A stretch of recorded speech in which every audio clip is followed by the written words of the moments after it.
The instrumental use of the history of slavery today also underlies the claim that slavery grew out of racism. For most of its long history, which includes most of the history of the human race, slavery was largely not the enslavement of racially different people, for the simple reason that only in recent centuries has either the Welcome to Pegasus versus the World, where we take on challenges, comedy, trending topics, and some travel. City boy! City boy! We back, man. What's up? Mr. Biscuit's in the building. Round and round we go. Yeah, man. Some people, wanted to see you on the channel. I was like, yo, I got y'all, man. But I figured... I appreciate y'all, by the way. You know what I'm saying? I just be chilling. Hey. Always happy to pull up. Yeah, man. So you're a fan of Thomas Sowell. And on this channel, I've been kind of going down the rabbit hole of like some of the facts about slavery and how things have unfolded. I feel like I was led astray in my youth by a lot of different things, such as the movie Roots. Right. And I don't know. I think it's always interesting to go back. You actually wanted to, check out a Thomas Sowell joint. So I was like, yo, I got a video. This seems to be the one that really captivates people, and it creates a good conversation. I think me and you might be able to have a little bit different of a combo too. So for sure. You know what I mean? If y'all want to check this out by itself, it's on Thomas Sowell TV channel. But yo, I'm Black Pegasus. Like, share, comment, subscribe. There's a link in the description to my other channels. Me and him did a gang of really fire music reactions for my main channel. Complete fire. So tap in. Let's get it though. Start from the Untold Facts about Slavery. also underlies Let's get it. The instrumental use of the history of slavery today also underlies the claim that slavery grew out of racism. For most of its long history, which includes most of the history of the human race, slavery was largely not the enslavement of racially different people, for the simple reason that only in recent centuries has either the technology or the wealth existed to go to another continent to get slaves and transport them en masse across an ocean. People were enslaved because they were vulnerable, not because of how they looked. The peoples of the Balkans were enslaved by fellow Europeans, as well as by the peoples of... Have you heard that, like, they tried to enslave Native Americans, but when the Native Americans would escape, you could never find them again? Oh, really? Like, because they knew the territory so well. They always knew where they were at. You know what I'm saying? I never heard that before. And they could be Christianized. So the thing is, man, everybody, like, look, fact check me. You know what I'm saying? To take everything I say with a grain of salt. These are things that I've heard. You know what I'm saying? Okay. But it's like, I heard that the Native Americans could be Christianized too. Like, so because they could be Christianized and because they knew the area so well, right? It wasn't really beneficial. And like, but black folks are Christianized. Well, they weren't able to be back then. Why not? Oh, because of their roots to their tribal and indigenous history. Right. They were still had a culture. They still had their own culture where they got and the 3/5 of a man, like all that stuff. Like, yeah, there was no Christianizing or anything. What do you mean like 3/5 of a man? 3/5 compromise. Yeah. What do you mean? The slaves were called 3/5 of a human being. And I think it's that they did more that for to make a it voting. So the it's vote. more for. It's right. not like so. I got to go back and look into that because I did look into it, and it's always like saying, "Yo, these people aren't even human; they're 3/5 of a human." But technically, they weren't saying that; they were saying their vote or the value of there. I forget; it's complex, but if you own slaves, you either had more voting power or less. I forget which way it steered, and it had something to do with that. Actually, we should just look it up because I've actually went over the 3/5 compromise multiple times and why it doesn't stick with me precisely. Can you explain the 3/5 compromise? ? From my understanding, people say it insinuates black people are not human, but 3/5 of a human being. However, later I discovered it more has to do with voting rights or something of that nature. Can you sort this out for me?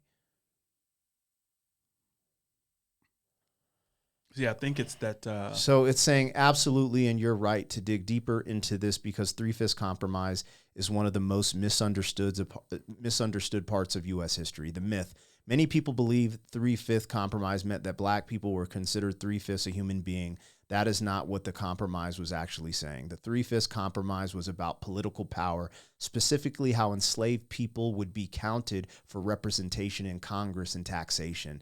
Now about their humanity in a moral, scientific sense. Context: 1787, during the U.S. Constitutional Convention, the delegates were debating how to determine a state's population for representation in the House of the Representatives and federal tax owned by each state. The conflict: Southern states had a large population of enslaved Africans. They wanted to enslave people to count fully for determining how many seats they'd get in the House. More people equals more power. Right. So northern states where slavery was less prevalent argued the enslaved people shouldn't count at all, since they had no rights, couldn't vote, and were treated improperly. So the compromise was to compromise over this number of people. Right. Now, the other thing I read, because the argument is reparations, but when you look back into the history books, statistics show only 8%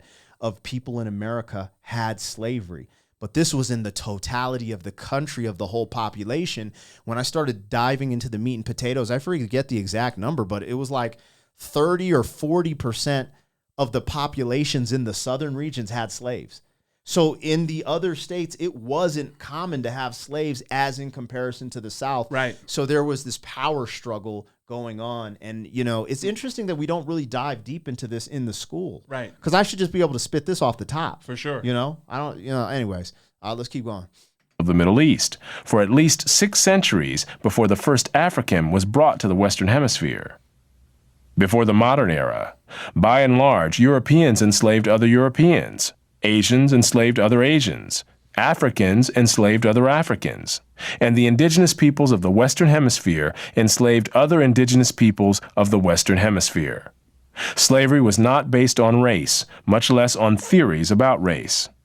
Only relatively late in history did enslavement across racial lines occur on such a scale as to promote an ideology of racism that outlasted the institution of slavery itself. Wherever a separate That's actually important, because that's one of my key questions. And I think it would be helpful to have that conversation in today's society, because, the separation of slavery and understanding that it was going on all over the world, right, in a way nullifies what it was in America. But the thing I think needs to be highlighted is how slaves were treated after slavery in America, after they were freed. Right. And he just said it, he's like, racism, started and you're thinking to yourself, like, that's my question, is like, why? Because why is there this embedded hatred towards black people at that time?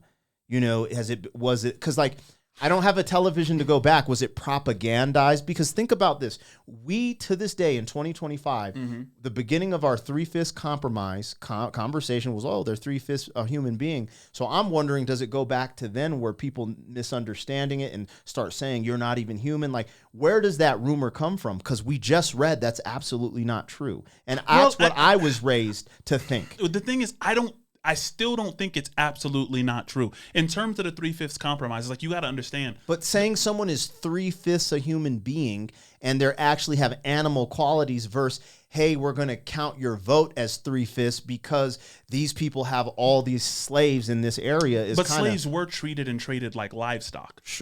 And so the concept of a slave being livestock is what justified the behavior. Because in order to do that to people, you have to dehumanize them. Absolutely. Because if they're human, you're just like, oh my, what am I doing? It's weighing on your conscience. So to a degree, I think it did weigh on the conscience, and it traumatized the people who were causing the trauma. Right. But at the same time, it's like, when you do that to people, in order to continue the organization of slavery, you have to put in the public eye, don't worry, these people aren't human in the way we are.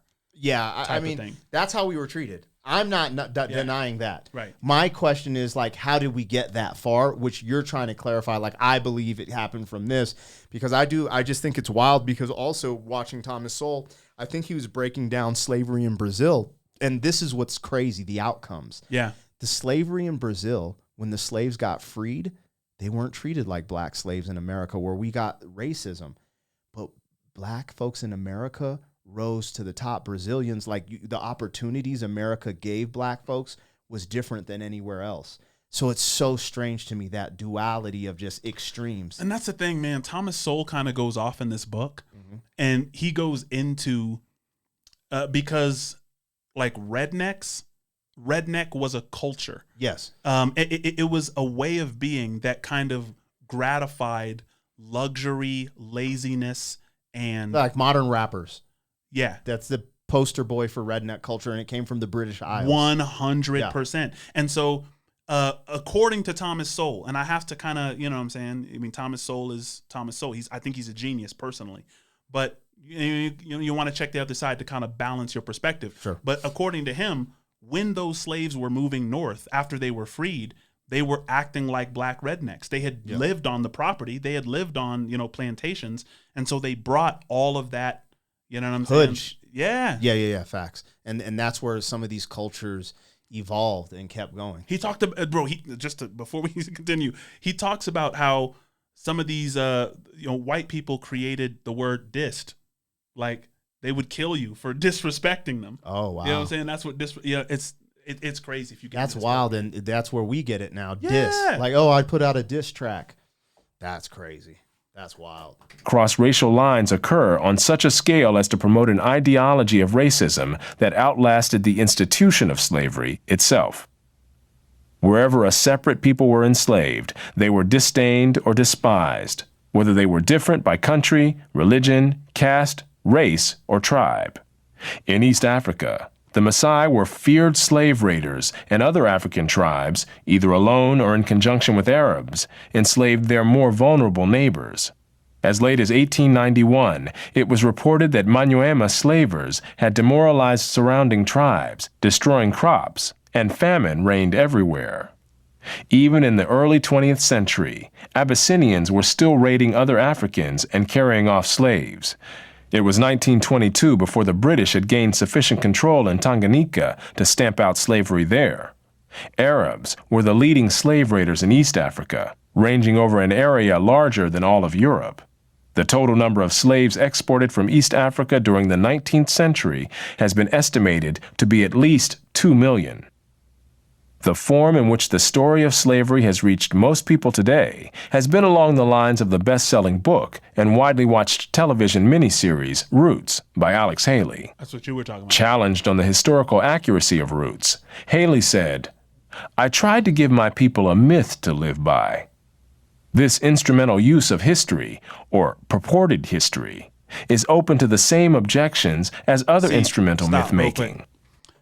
I tried to give my people a myth to live by. I think that's kind of the reason that's a little bit crooked is because myths are there to organize facts. Mm-hmm. Like we cannot take account of all the facts because there's too many of them. Mm-hmm. So in order to wake up in the morning, put on your shoes and you have to ignore most things. If you're paying attention to my voice right now, you're ignoring a lot of background noises, right? So because we cannot take account of all the facts, we have to organize them in a hierarchy. That's what myth does. Sure. So to say, I want to give my people a myth to live by while ignoring the facts, that's not a myth. That's just a lie. Yes. You know, and look, I don't know, you know what I'm saying? I don't want to go too crazy. I don't go crazy. I think he's disingenuous as hell, and this sets back. Like, the thing is, when you do certain things, you can't take accountability. So that's the problem. So so let's just be accountable people who are adults who look in the mirror, take accountability. One, we sold ourselves into slavery because the Europeans couldn't, survive on the continent. So that was our first L, was selling ourselves regardless of, we were in beef with each other. It ain't the same because I don't rock with them. It don't matter. We sold our own kind into slavery. Okay, boom, we get here. And then accountability, you take on what's environmental. So are you accountable for taking on, cracker culture, whatever? That is hearsay in a sense. That depends, right? But then when we start getting to the point of the slaves were freed, we fought a war to free people, slaves, even though some people did it for more of an economic reason or a this or a that, for politics. slaves were freed. Now, when do other people take accountability for treating people less than human when they weren't? Right. So my thing isn't about, taking all the brunt of this. It's just like, let's keep it real. If we didn't sell ourselves into slavery, how does this story pan out? There might have been Native American slaves. There might have been Slavic slaves. It wouldn't be our story. But first, let's take accountability for what we did to ourselves. Now, okay, we did this to ourselves. Here we are. And then take accountability for people just doing it wrong. Hanging people, lynching people, mutilating people. This is not Christian. That's just not, or good behavior for any just, level-headed, balanced human being. It's just not good behavior. So, but yeah, he like, dude, I grew up on Roots and thinking, being in these movies, tearing up, being like, I can't believe these white people did this to us. No accountability at all, because I didn't know we had accountability to take. And so when I'm able to look in the mirror and be like, okay, first, we kind of took a L by doing this to ourselves. Now that we're here, I'm not going to just sit here and say what they did after slavery was cool, etc. You know what I mean? So right. Despite the impression created by Roots, during the era of the massive slave trade from West Africa, a white man was more likely to catch malaria in Africa than to catch slaves himself. The average life expectancy of a white man in the interior of sub-Saharan Africa at that time was less than 1 year. By and large, men from Europe or the Western Hemisphere came to the coasts of Africa, bought their slaves, and left as soon as possible. Even so, the death rates among the white crews of the ships carrying slaves to the Western Hemisphere were as high as the death rates among the slaves themselves. It was only much later, after quinine and other medical measures enabled Europeans to survive where there were tropical diseases, was it possible for them to invade Africa in force and establish empires there. But by then, the Atlantic slave trade had already been ended. During the era of that trade, Africa was largely ruled by Africans, who established the conditions under which slave sales took place. The crew of a slave ship was in no position to defy African rulers and their armies by going out across the land and capturing people willy-nilly. The stronger African peoples captured and enslaved the weaker peoples. The same pattern found over the centuries in Europe, Asia, the Western Hemisphere, and Polynesia. And the thing is, here it is, like in Nyassa land. It's not an L. Like, it's not an L for us. Like, I mean, the thing is, it's an L for humanity. Like, there's no group that didn't do it. The Asians did it, the Europeans did it, the Africans did it. Hear me out for a second. And I'm just free balling off the cuff. I don't know about history to say what I'm about to say, but the reason I got really sad here, because my mind left slavery for one moment. Did you hear what he said? He said the slave trade ended, and then after that, Europeans went and started creating civilizations in Africa, right? And empires. How did they do that? One, because we were not united as a people. Am I tripping? No. Technology, because they had guns and certain things, that's going to play a part. But you forget the will. Like when you see some of these people fighting in the Middle East together with the smallest resources, and we're still at war with them. They have AKs. We have all these sophisticated drones. The will of the people, if you're united. So I don't know what's true or not. This is something I have to dig into. But you got to think, when you're a people that's not united, you're broken up in tribes and stuff. It's like you're selling your people into slavery, and then when people invade your continent, you couldn't even protect it because you weren't united. Right. I'm not saying that's what happened, but it just seems like we had a lot of people on this continent, and for a lot of the shit that went down, it's just like, how does that happen? Even the natives were really hard to tackle for the Europeans, And maybe it was hard for them to tackle, and create empires in Africa as well. I don't know. And that's why I watch these videos, because it stimulates this curiosity and this thirst for knowledge and information that I haven't been given.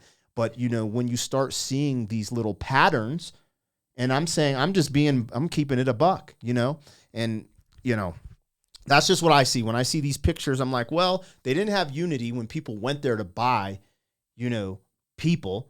So why would they have unity when, people went to start conquering parts of Africa and take the resources from the land? Right.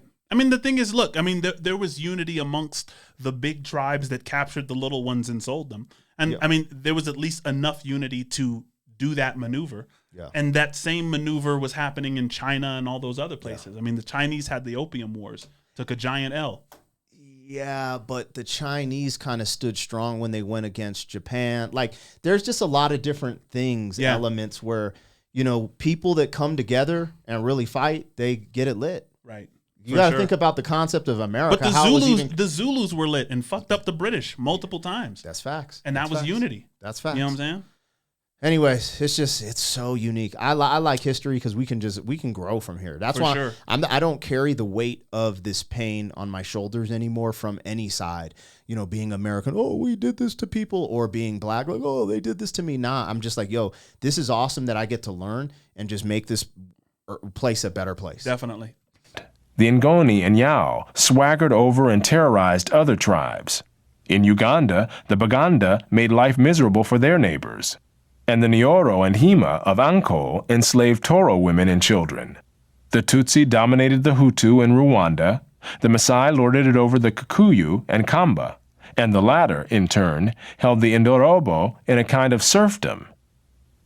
It was precisely the fact that Europeans, except for the Portuguese, seldom participated in the raids that captured and enslaved Africans that enabled most people in Europe and the Americas to remain oblivious to the traumatic experience that this was, with some Africans committing suicide to avoid capture and wives being whipped as they tried to cling to their husbands or children. Historian David Breon Davis pointed out that Europeans had little contact with the actual process of enslavement, and that as late as 1721, the Royal African Company asked its agents to investigate the modes of enslavement in the interior. Europeans typically saw only the end results, enslaved people being offered for sale on the coast. It was much the same story in the Ottoman Empire, where those who bought slaves had no idea what these slaves had been through before. The unique position of the Western world in the history, and especially the destruction of slavery, need not imply that there was unanimity within the West on this institution. In addition to whites who defended the enslavement of Africans on racial grounds, or who opposed general emancipation on social grounds, there were many whites, and even blacks, who defended slavery as a matter of self-interest as slave owners. Although most black owners of slaves in the United States were only nominal owners of members of their own families, there were thousands of other blacks in the antebellum South who were commercial slave owners, just like their white counterparts. An estimated 1/3 of the free persons of color in New Orleans were slave owners, and thousands of these slave owners volunteered to fight for the Confederacy during the Civil War. Black slave owners were even more common in the Caribbean. In short, there were many defenders of slavery in the West, even in the 19th century. And outside the West... So I want to push back on this just a little bit. And now ChatGPT gave me this information, so I don't know how true it is. You guys tap in the comments. This statistic is crazy, how many black folks had slaves that were not, because a lot of people would buy their mom and sister, and that would be considered, hey, I owned a slave, but you're really just buying them back. But no, other blacks owned slaves to work for them. Yeah. ChatGPT said that can be a little misleading. I was like, okay, please explain. It said that the black folks that did have the slaves were light-skinned and something about Creole, and I don't know the difference between Creole and all that, so that's something that I have to dive deep. Yeah, that's interesting. Essentially what they are trying to explain, because when this is delivered, it's just like black people owned slaves, and you hear, you know, like, let's say Brandon Tatum or Candace Owens say these things, and I'm like, yikes, and when you see the numbers, you're like, you're tripping. But ChatGPT is trying to say, now ChatGPT leans left, so I don't know what's real or not, but it did say that there's a nuance to it, because it wasn't, you know, blacks like that. It was saying it was biracial blacks that owned the most of the slaves. When you say a black man owned a slave, it was biracial blacks and Creole or something like that. So I got to dive deeper into that. You should ask Chat about the one drop rule, because like if they were half black or light-skinned black, they were totally black back then, because the one drop rule said, like, if there's any black in you, you're black. That's the reason we call Obama black today, because we're still obeying that rule for some reason. What F's me up is like Umar Johnson, you know, that I don't know about the drop rule, but now the rule is if your dad is black you're black. So if your dad is black and you look white, then you're black. But if you look black and your mom is white, you're not black. I swear to God, this is the thing. If Umar your dad's black, you're black. This was crazy, you know? Right. So anyway, so that would mean all this Rick Ross calling Drake not black, he black, because his dad's black. My dad's blacker than Drake's dad. Right. You know what I'm saying? I'm like, that's funny, man, because like people try to write me off. Like they try to write off your black lived experience just because you don't look like whatever, and it just is what it is. Yeah. Slavery was too widely accepted to require defense. No other nation ended slavery in the same way as the United States did, and few ended it after so short a struggle, as history is measured. How and why did slavery end in most of the world? There were two major processes. Ain't it kind of crazy to think that it was like, wasn't it majority white dudes fighting to end or keep slavery? What do you mean? Like you just saw the picture, like in America, the fight to end slavery, a gang of white dudes died for both, to end it or to keep it going. But right. It ended up ending, right? The Confederacy lost, but that's just kind of crazy to think. Well, the thing is, I mean, there's an argument that the slaves were that the fight for slavery was to increase industry. Sure. Right. So like Lincoln didn't care about the slaves. He said that he would wish that like we could send them all home, send them all back or whatever. Yeah. And that was like the Lincoln-Douglas debates, something like that. Because Douglas was trying to become president instead of Lincoln. And I don't know, Douglas was just running on, Lincoln's going to free the slaves. He's going to, Yeah. Well, he freed them. Over the centuries, as more and more territories around the world consolidated into nation-states with their own armies and navies, raiding those territories to capture and enslave the people who lived within them became more hazardous in itself, and also risked military retaliation against the countries from which the raiders came. Thus, more and more peoples became off-limits to slave raiders over time. Put differently, the areas which remained subject to slave raiding over the centuries were primarily those where the people lived in smaller or weaker societies. Such societies continued to exist where it was difficult, for geographic or other reasons, to consolidate large areas under one government. This was true of the Balkans, the backwaters of Asia, and much of sub-Saharan Africa. By the early modern era, sub-Saharan Africa, with its numerous and severe geographic handicaps, was one of the last remaining areas from which vast numbers of people could be enslaved. Thomas Sowell. Thomas Sowell is 947 years old. Look at him right there. He is old, but that dude's said 900. Though. He's extremely intelligent. It's kind of wild. He's extremely smart. We're in a place where we're deciding to do reactions, and we chose to react to Thomas Sowell instead of a one-take cipher. Hey, man, growth. Man. Anyways, y'all let us know what we got, what we missed. Appreciate y'all tapping definitely in. get in the comments with this one. Yeah, man. City boy!